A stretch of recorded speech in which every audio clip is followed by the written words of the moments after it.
Muito bem, vamos agora dar início, vamos retomar os nossos trabalhos do 10º Congresso e vamos passar para uma apresentação do nosso Keynote Speaker. O convidado especial desta convenção é António José Seguro, vai falar-nos sobre economia em democracia. Convido António José Seguro a subir ao palco.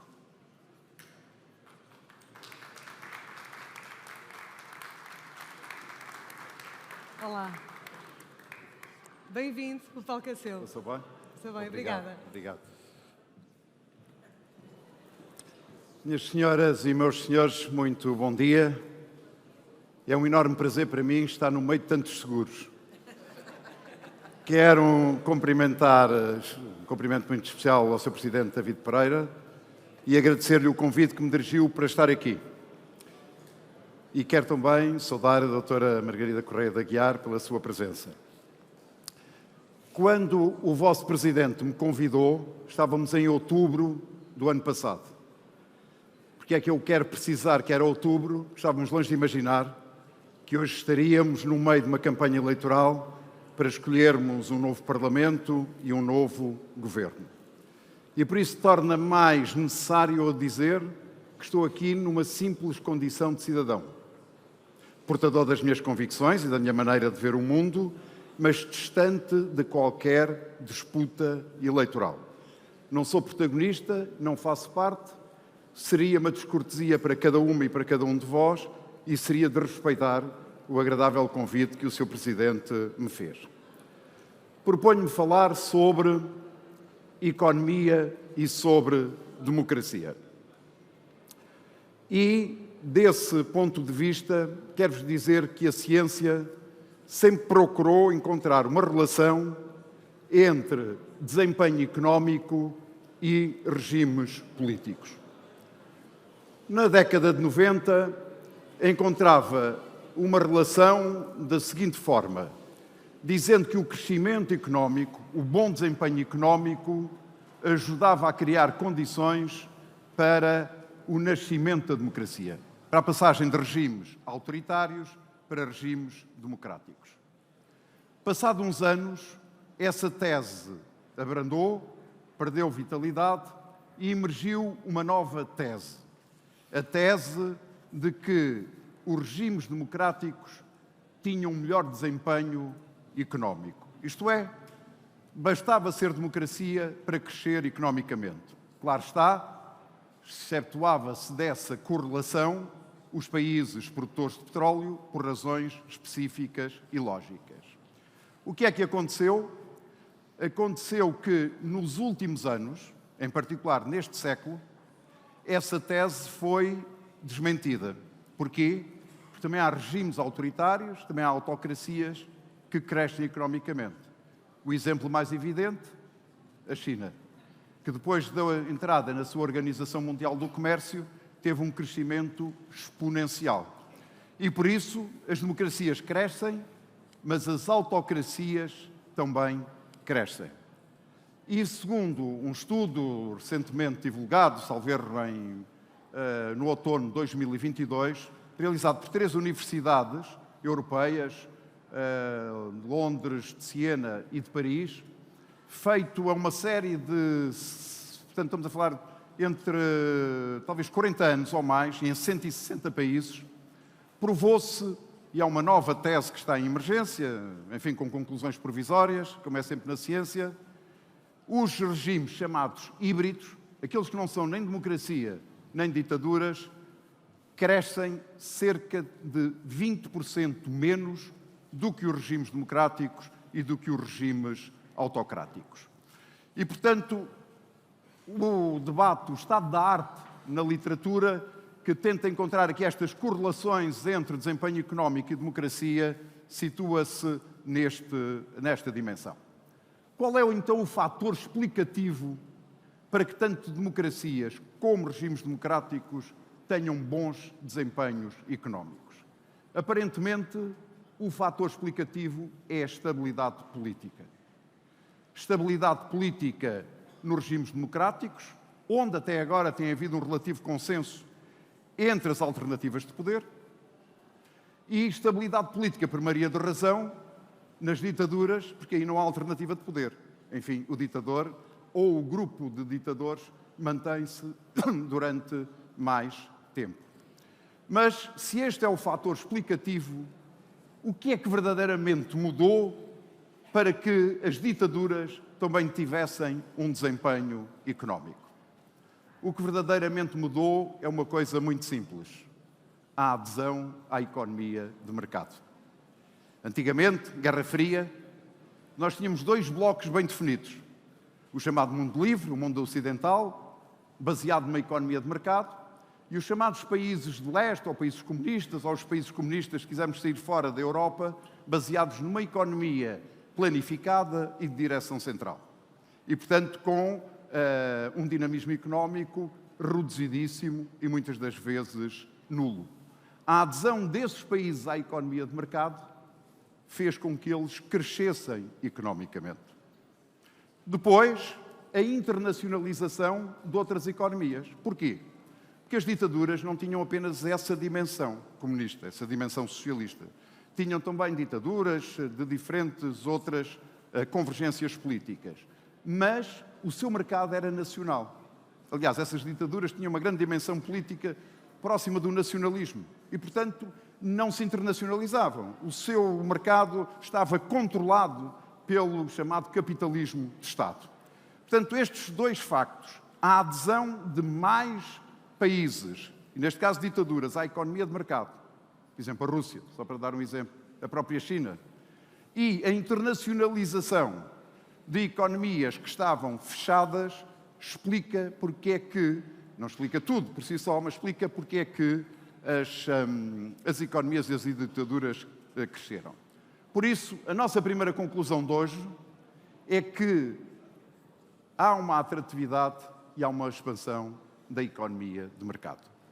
O mercado expandiu-se, atraiu-se e cada vez faz que sobre si convirjam mais economias.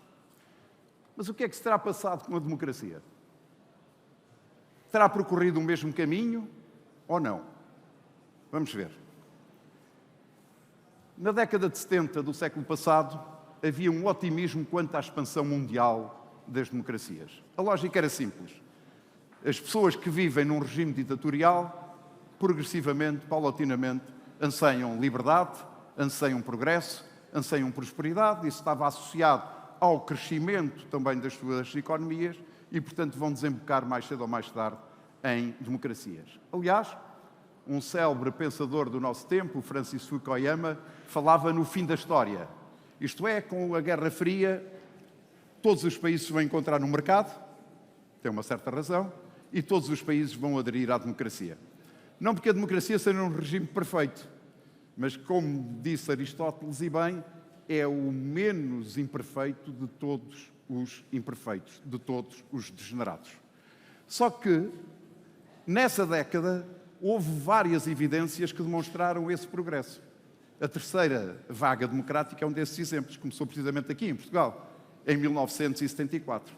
E quando se julgava que a democracia se alargaria, se expandiria, veio a chamada Primavera Árabe, no dialbar do século, do milénio, mas a Primavera Árabe não teve a consequência que todos imaginávamos que íamos ter. Ou seja, que haveria uma quarta vaga democrática.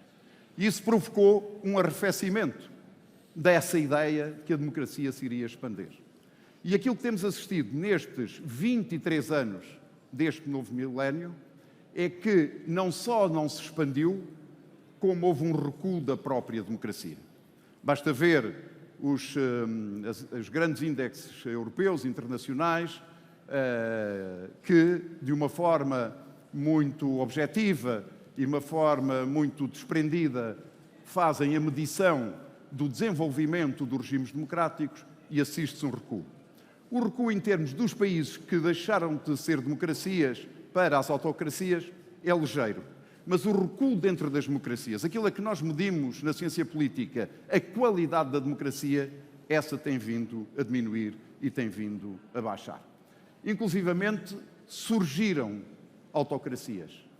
dá-se um ressurgimento dos autoritarismos. E hoje isso acontece na Europa e acontece no mundo. E queria chamar aqui a vossa atenção para o seguinte.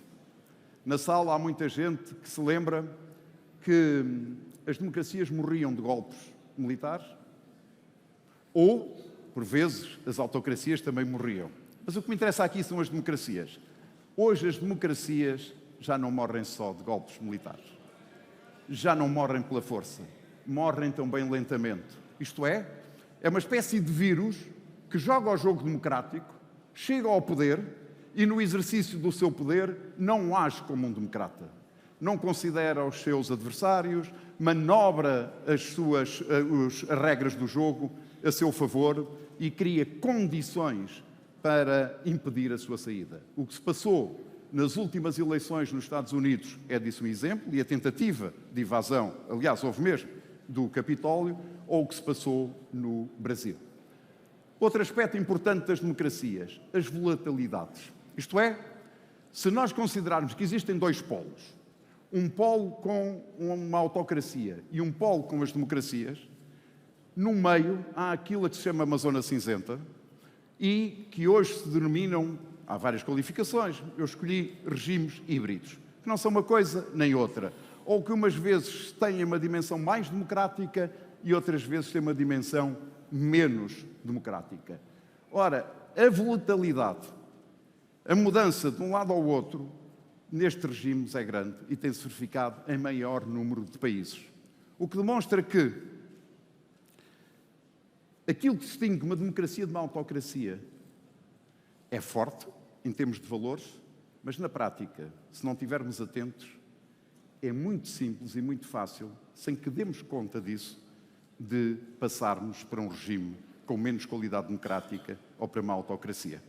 Continuamos a votar, continuamos a poder falar, mas a democracia não nos dá aquilo que nós queremos e muitas das vezes a qualidade daquilo que são aspectos essenciais da democracia diminuem e acabam mesmo por morrer. Por isso, chega a uma conclusão que não gostaria de tirar, para ser franco.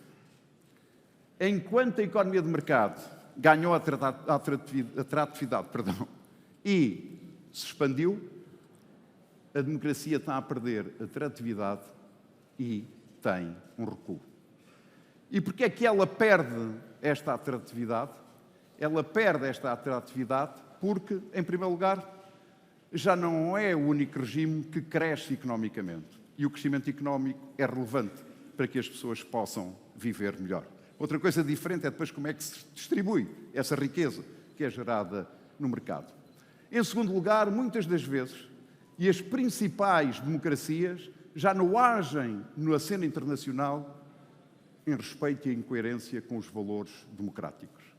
E muitas das vezes não encontram explicações para comportamentos que têm no interior do seu próprio país, seja com torturas, seja no plano internacional, quando é preciso que a democracia haja para impedir guerras ou para garantir a defesa dos direitos humanos. Depois, há outro problema. É que as democracias estão acantonadas nos seus países, enquanto os mercados se globalizaram. E ao globalizaram-se, muitas das vezes sem regras, sem normas. O mercado de bens e o mercado financeiro é supranacional, mas os governos só conseguem ter competências nacionais. Portanto, exige só aos governos, sistema de governação, parlamentos, governos, respostas para os quais eles não têm instrumentos, porque esses instrumentos estão num mercado que é global. Ora, quem esteja nesta sala e seja um convicto liberal do ponto de vista económico e que diz o Estado não tem que interferir no mercado, está feliz da vida. Não precisou de fazer nada, nem sequer de votar, porque a globalização está-lhe a fazer a vontade. Para quem acredita que os mercados precisam de ter regras, precisam de ter normas, então está preocupado. É como eu me sinto. Eu sinto-me preocupado porque considero que esta mistura entre uma expansão do mercado e uma democracia que está acantonada não dá bom resultado. E as regras que eu quero para o mercado não é para impedir a livre iniciativa. Não é para que as empresas produzam mais, se desenvolvam, criam mais emprego. Não é para que os mercados se atrofiem em regras. Não, são regras mínimas. E as regras são garantir uma competitividade e uma concorrência leal, para que não haja abuso de posições dominantes, para que não haja regras que protejam uns em detrimento de outros, para que eu possa, por exemplo, escolher onde quero fazer o meu seguro de vida ou o meu seguro multirriscos, por exemplo. Essas regras, essas normas são fundamentais. E também são fundamentais por outra coisa, para proteger os direitos dos consumidores. Para que os consumidores não fiquem à mercê dos apetites apenas do lado da oferta no mercado. Eu sempre fui um defensor da economia de mercado, mas sempre lutei contra as sociedades de mercado. Porque as sociedades de mercado olham para as pessoas como mercadorias, como consumidores, como descartáveis. E por isso a economia de mercado sempre foi para mim uma condição para o crescimento, mas ao serviço de um desenvolvimento e de um progresso social, e não como um fim em si mesmo. E desse ponto de vista, há uma responsabilidade que nós temos, que é o de cuidar das nossas democracias. Aqui, de alguma forma, têm os problemas que vos referi. Estudos recentes, aplicados em 35 países, se não me falha a memória, continuam a revelar que as pessoas, maioritariamente, preferem viver em democracia. Mas as gerações atuais respondem com menos ênfase a essa questão. E a uma pergunta sobre gostaria de ter um líder mais autoritário, as respostas ainda são minoritárias, mas têm vindo a crescer entre os mais jovens. Então a pergunta que se faz é: o que é que está a acontecer às nossas democracias? Porque é que elas de um momento para o outro deixaram de ser atrativas? Algumas das respostas nós aqui já demos, mas eu gostava de partilhar convosco uma outra resposta muito simples. Se eu perguntar a cada um de vós, ou se vos pedir, não vou pedir, escrevam num papel, definam democracia numa frase, depois recolhemos os papéis e aqui lêssemos, iríamos chegar a conclusões muito interessantes. Mas eu julgo que haveria uma conclusão óbvia. É que cada um de nós tem uma ideia do que é a democracia. Na ciência também é assim, na ciência política. Prozorsky, por exemplo, diz que a democracia é apenas um método para escolher quem nos governa. Outros dizem, não, a democracia tem que me dar aquilo que eu espero, porque senão eu mudo de regime. E, portanto, tem uma visão mais substantiva daquilo que deve ser a democracia. Ora, a resposta que me dão ao que é a democracia, e tenho a certeza que não há nenhum cínico nesta sala, é a resposta ideal. O que é que eu gostaria que houvesse na democracia? Que eu fosse feliz e que as outras pessoas fossem felizes. Que eu fosse livre e que as outras pessoas fossem livres. Que houvesse, não direi uma igualdade absoluta, mas que houvesse igualdade de oportunidades para todos, para cada um em função dos seus valores, das suas competências, do seu esforço, das suas capacidades, tivesse oportunidades, independentemente do local onde nasceu, para se poder desenvolver. Ora, este ideal é o ideal quando eu olho para a democracia. Mas depois eu olho para a realidade e pergunto, a democracia dá-me aquilo que eu quero? A democracia está-se a desenvolver de acordo com aquilo que são os meus valores, os meus princípios, os meus ideais? Se a distância entre o ideal e o funcionamento da democracia for mínimo, a tensão é pequena e a desilusão também. O problema é quando a distância é grande entre o ideal de democracia e a realidade, entre o funcionamento em concreto da democracia, a distância é grande, a tensão aumenta e, naturalmente, a desilusão, a desafetação é muito grande. E, ao contrário do que muita gente julga, é aí que se alimentam os populismos. Eu não sou daqueles que digo que o populismo é de esquerda ou é de direita. O populismo é uma dimensão que está presente em todos os partidos e que está presente em todos os políticos.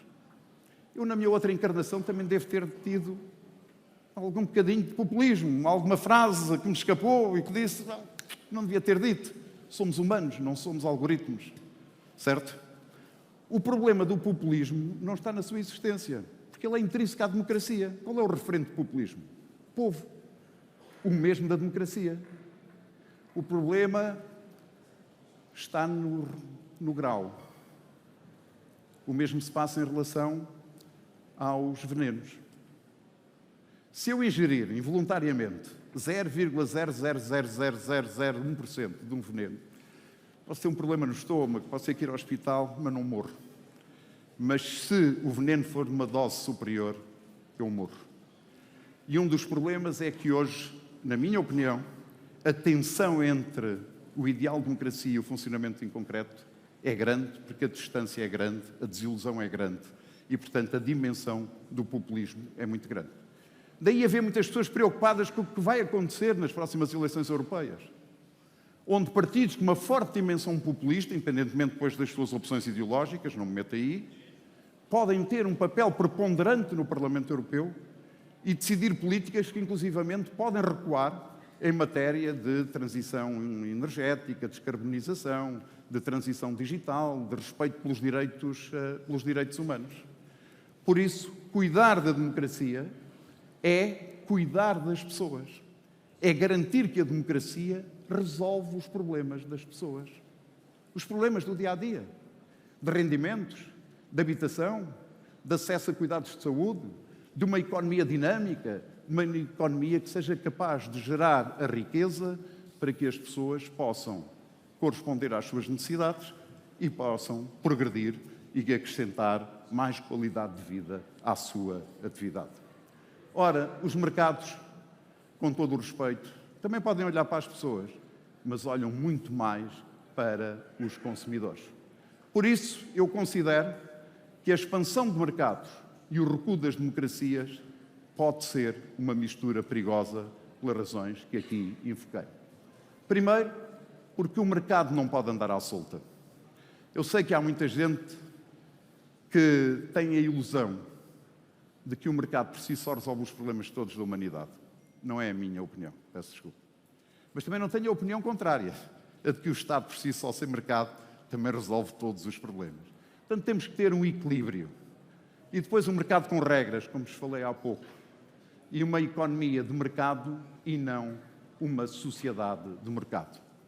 Por isso, eu diria que nós precisamos de levar democracia à globalização. Precisamos de enquadrar os mercados, não é pará-los.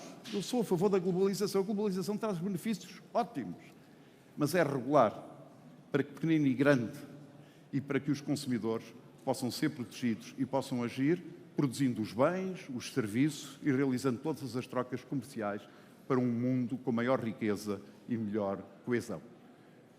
Depois, porque eu considero, apesar dos malefícios e apesar das imperfeições da democracia, que não há melhor regime para viver. Ainda não o inventaram. Desde o tempo de Aristóteles, ele já viveu há uns milhares de anos. E na democracia nós temos uma vantagem. É de pedir contas.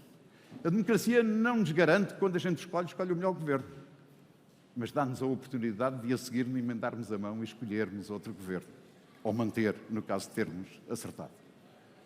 Precisamos de mais e de melhor democracia. Precisamos de regras no mercado.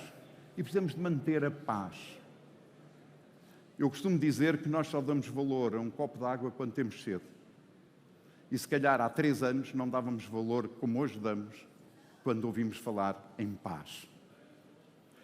Não há democracias que combatam entre si, que declarem guerra umas às outras. Há democracias que entram também em guerras por razões diferentes. Mas nós temos uma guerra na Europa. Nós temos um conflito que não sabemos como é que vai evoluir no Próximo Oriente, Médio Oriente, na perspectiva dos Estados Unidos. E a guerra na Europa? Vai-se manter? Vai-se prolongar? E quando terminar, como é que ficamos? Ficamos mais seguros? Ficamos mais estáveis? Qual é o papel da Rússia? Que relação vamos ter com eles?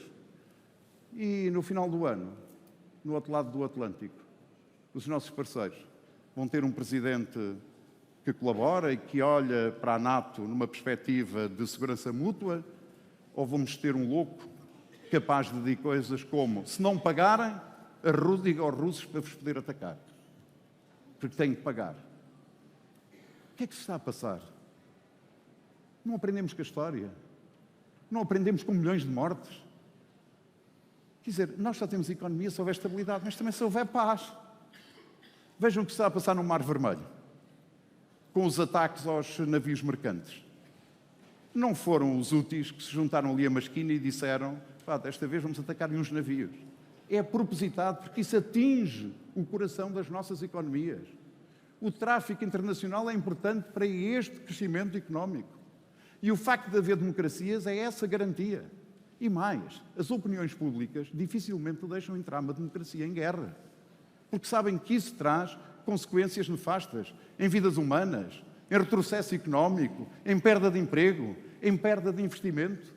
E por isso é muito importante que nós possamos cuidar das nossas democracias e resolvendo os nossos problemas. Estou quase a terminar, pedindo um bocadinho mais da vossa benevolência e atenção. A pergunta, eu hesitei se deveria fazer ou não esta pergunta, por causa do tal quadro eleitoral.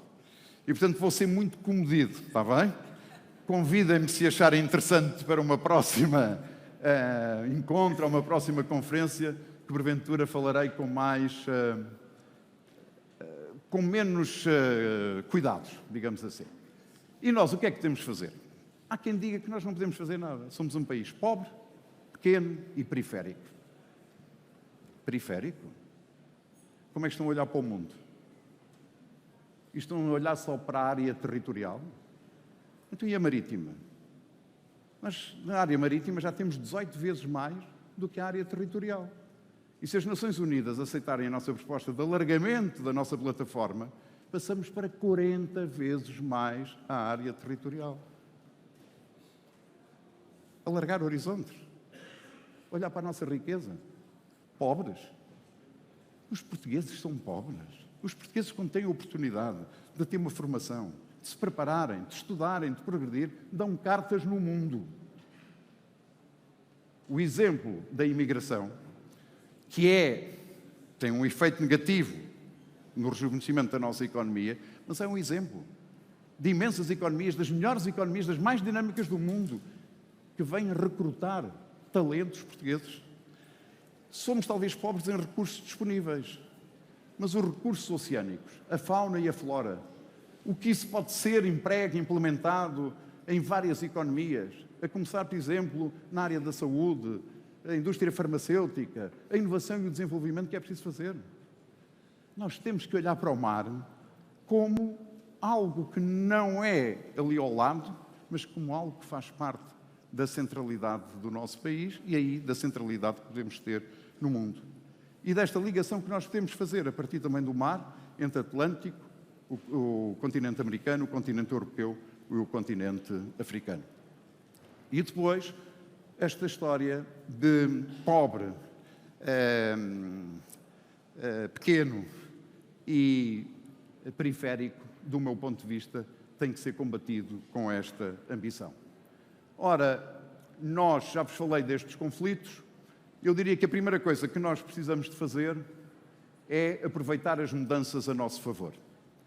Nós temos alterações climáticas que desafiam o nosso perfil de desenvolvimento, desafiam o nosso estilo de vida e nós temos que nos adaptar. A comunidade científica está repleta de avisos, de alertas, mas a decisão política não os tem em conta. E os governos hesitam muito entre manter o sistema económico e social atual, altamente carbonizado, e passar para essa transição energética. Nós temos que a fazer. E quanto mais rápida fizermos, de uma forma sustentável, mais diminuímos os perigos e as ameaças destas alterações climáticas. E os avanços tecnológicos são feitos a um ritmo avassalador. As fábricas vão passar a ser, algumas já são, geridas através de um smartphone. As tecnologias vão mudar completamente a nossa maneira de viver, a nossa maneira de nos relacionarmos. Não tenho tempo hoje para detalhar, mas do ponto de vista económico, do ponto de vista social, do ponto de vista do emprego, as coisas vão ser completamente diferentes do que são hoje. Depois, cuidar da nossa democracia. Há pouco, quando referi o que é que nós precisamos fazer de cuidar da nossa democracia, é essencial. Mas não resisto a dizer-vos, mais parcimónia nas promessas eleitorais que se fazem, para que elas depois possam ser cumpridas. Mais respeito pelos eleitores. falando de verdade, apresentando propostas execuíveis. Mais transparência nos dinheiros públicos, para que fique claro que quem gera aquilo que não é seu o faz com grande rigor. Prestação de contas. Em vez de desculpas, assunção de responsabilidades. Falhou. Por isto. Ou porque utilizei uma política errada. Nós precisamos ter uma linguagem de verdade.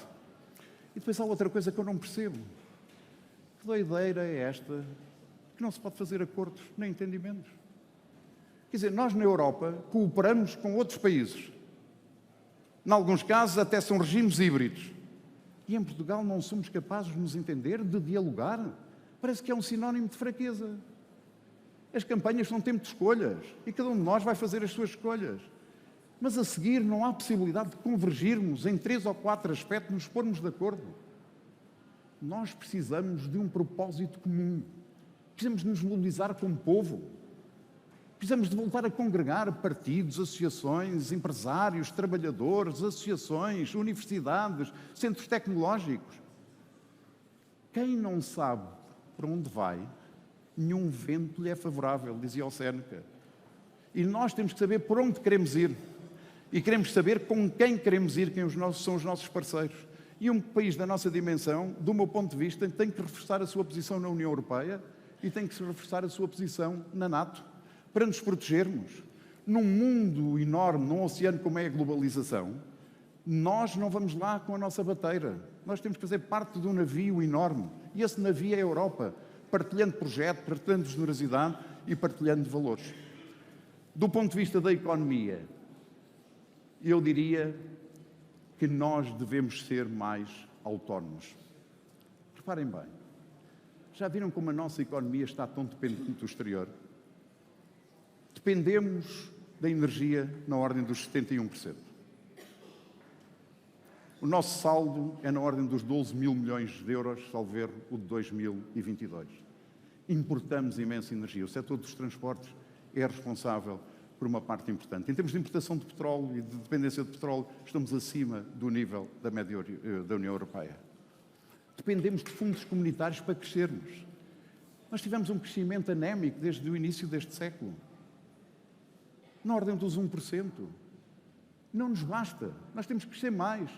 E temos que crescer sem dependermos de fundos comunitários um dia acaba. Eu sei que há uma ideia que Portugal não se basta a si próprio. E que só temos picos de crescimento por via das especiarias da Índia, do ouro do Brasil, das remessas dos imigrantes e agora dos fundos comunitários. Aceitam ficar resignados perante esta situação? Não somos inteligentes o suficientes para nos mobilizarmos com rigor e com metas claras? Outra dependência, a da mão de obra. Dependência recente. Sem imigração, há setores que nós temos na nossa economia que encerravam completamente. E depois o nosso motor da economia, o principal, também está dependente do exterior, que é o turismo. Nós somos muito dependentes, temos uma economia muito dependente. É evidente que a interdependência é boa, mas a dependência não. Nós temos que ganhar soberania sobre esses fatores importantes da nossa economia e sobre esses atores importantes da nossa economia. Dou-vos um exemplo para não vos maçar mais. Nós temos um problema de duplo envelhecimento em Portugal. Isto é, o contingente de jovens está a diminuir e o contingente dos menos jovens, daqueles que têm 5 ou mais anos, está a aumentar. Isso cria vários problemas, de pressão na segurança social, de problemas de pressão na saúde, entre outros, mas cria um problema na economia. A base mais dinâmica reduziu. Como é que nós podemos ter uma economia dinâmica, pujante, criativa, inovadora, se essa base dinâmica não está rejuvenescida? Esta é uma prioridade nacional. Nós precisamos de rejuvenescer a nossa população. Por razões económicas e por razão de sobrevivência como povo. Nós podemos continuar neste... Pronto, vamos resolver com a imigração. Mas quer dizer, mas nunca se fez um debate sobre estas questões e sobre esta necessidade. Portanto, há metas, há possibilidades. Outro exemplo, não me informaçando muito, a pobreza. Como é que nós nos podemos resignar a viver num país em que cerca de 40% dos portugueses estão em risco de pobreza antes da distribuição das pensões e dos apoios sociais. E que mesmo depois da distribuição de pensões e de apoios sociais, ainda há 1,7 milhões de portugueses em situação de pobreza. Mas isto não é um facto de conjuntura. A nossa pobreza em Portugal é extensiva. Isto é, quem é hoje pobre é filho de pai pobre e neto de avô pobre. O que é que estamos a fazer ao nosso país? Retirar pessoas da pobreza é dar-lhes mais autonomia, é capacitá-las para terem trabalho digno, é ajudar a nossa economia, é torná-las mais independentes e mais autónomas. Eu acredito que isso é possível e por essa razão vos falo com esse entusiasmo. Apesar de, na altura em que eu falaria com mais entusiasmo, foi na outra encarnação, naquela que neste momento eu não me encontro. Muito obrigado e bem-ajam pela vossa atenção. Obrigado, Sr. Presidente. Bom dia. 10 anos depois, 10 anos de silêncio e reclusão, não se vai embora sem ter que responder umas perguntas, não é? Portanto, isto não podia ser assim uma coisa... Posso desligar o microfone? Não, nem pensar. Quase tudo em on. 10 anos, eu vou começar com uma pergunta muito pessoal. 10 anos de parcimónia. Há uma canção, não é? 10 anos, é muito tempo. É muito tempo. Vou utilizar uma expressão sua de parcimónia na utilização da palavra. E a pergunta é mesmo pessoal. Como é que há alguém que respira política, não é? Está 10 anos no sofá? Eu não estou no sofá e não querendo fazer publicidade, para além de professor, que é na universidade, que é na pública e na privada, que é mais evidente, produzo vinho, para que aos interessados eu diga a marca, produzo azeite e faço política sem ser política partidária e sem ser política ativa. Aliás, os ingleses, se reparar bem, têm 3 palavras para política: policy, politics e politics. A politics é a menos relevante, que é a da trica partidária, da luta do poder. É importante, mas a outra é mais importante. Como é que nós resolvemos os problemas das pessoas? E este é um modesto contributo. Portanto, está a ver, eu faço política, não porventura aquilo que alguns gostariam, mas aquela que eu me sinto mais confortável. Então vamos falar sobre as outras formas de fazer política, porque falou em acordos, certo? Sim. Aliás, reclamou-me mesmo como é que... Entendimentos e acordos. Entendimentos. Como é que é possível que os partidos não se entendam depois das eleições? Estamos a falar exatamente do quê? Estamos a falar de setores? Estamos a falar de saúde? Estamos a falar da justiça? Ou estamos a falar de acordos que permitam haver estabilidade governativa? Eu acho que o que se passou de uma cultura de algum entendimento e de algum diálogo para uma cultura de trincheira. E, portanto, as pessoas não dialogam umas com as outras, não escutam os argumentos das outras, e, aliás, isso vê-se muitas das vezes nos debates do Parlamento. As pessoas já levam os discursos escritos e, portanto, isso contradiz a própria ideia do que é uma democracia. Rodrigo, se reparar, nas ditaduras, decide-se. Nas democracias, delibera-se. Qual é a diferença? Também há decisão, mas a decisão em democracias é precedida de debate. Ora, o debate é ouvir a sua opinião e dizer, olá, tem razão, não tem, esta perspectiva. E eu acho que se perdeu esta cultura de diálogo, de respeito pelo outro, da opinião pelo outro, a que não é alheia à inteligência artificial. Sabe porquê?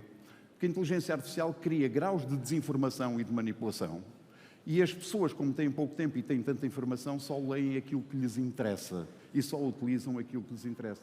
Ora, isso cria clivagens sociais e um deslaço social, a par de outras coisas que não posso aqui dizer que estamos em... Certo? Um deslaço social e isso não é bom. Não é mesmo nada bom. E por isso o diálogo é muito simples, é as pessoas conversarem umas com as outras. Eu sempre achei uma imbecilidade, que as pessoas associassem convicção a berros e a gritaria. As convicções têm a ver com a coerência entre aquilo que nós fazemos e as palavras que utilizamos. E para isso eu não preciso de gritar, não preciso de berrar. Preciso apenas de agir em coerência. E aquilo que nós precisamos em Portugal é que, de facto, as pessoas digam: houve um momento de escolhas, há um novo governo, há um novo Parlamento, e agora há aqui uma série de questões que nós precisamos de entender. Olha, por exemplo, de nos entender, por exemplo, como é que nós diminuímos a nossa dependência do exterior para que a nossa economia cresça e que seja uma economia sustentável e que gere o tal desenvolvimento e o progresso. Ficou, aliás, conhecido pela sua capacidade de criar consensos. A responsabilidade por esta política de trincheiras é do sistema, que tende para a polarização, ou é dos atores? Eu diria que são vários atores, não é um fenómeno só nacional, são vários atores onde a comunicação social, em particular as televisões, não estão isentas de responsabilidade. Porque para eu ter... Imagino que estamos a debater, precisamos de tempo para explicar. Ora, muitas das vezes, o espaço público não tem tempo e não tem mediadores, tem comentadores. Se olhar para os debates na televisão, alguns pareceram duelos, mais do que debates. Pareceram mais disputas entre personalidades do que respostas e apresentação de propostas aos problemas das pessoas. Com milhões já pré-feitos. Isso é o contrário da essência da democracia. Da tal democracia que é essencial para resolver os problemas concretos das pessoas. Mas partindo do princípio que eu não vou conseguir desligar as televisões, certo. Não é? Nem consigo mudar as televisões, o que é que tem que mudar? Bem, tem que mudar, mas quer dizer, as televisões são uma dimensão dessa mudança. As televisões, o sistema. O tema de televisão. Depois, os protagonistas políticos têm que perceber que há os tais momentos para as escolhas e há os momentos para os entendimentos. E os eleitores têm que valorizar o entendimento em detrimento sempre do conflito e da clivagem. E é muito importante que o façam.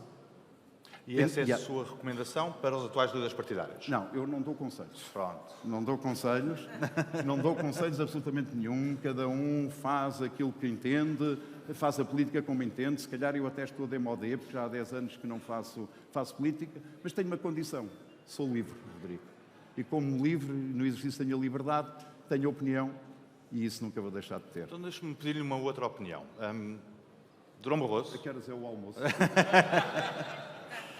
Durão Barroso, Paulo Portas, Pedro Passos Coelho, Gouveia Melo, talvez, tudo figuras grandes do centro-direita disponíveis para uma candidatura às presidenciais. Se chegar à altura, o Partido Socialista pode contar consigo? A única coisa que eu lhe posso dizer, Rodrigo, é que eu sou uma pessoa livre. E o facto de eu ter opinião não faz de mim candidato absolutamente a nada. Faz-me apenas ser uma pessoa que, se for útil, pode ajudar as pessoas a refletir sobre não perdeu o jeito, porque preocupações. Não respondeu à pergunta. Foi uma coisa bestial. Não perdeu o jeito. Muitas senhoras e meus senhores, António José Seguro. Muito obrigado.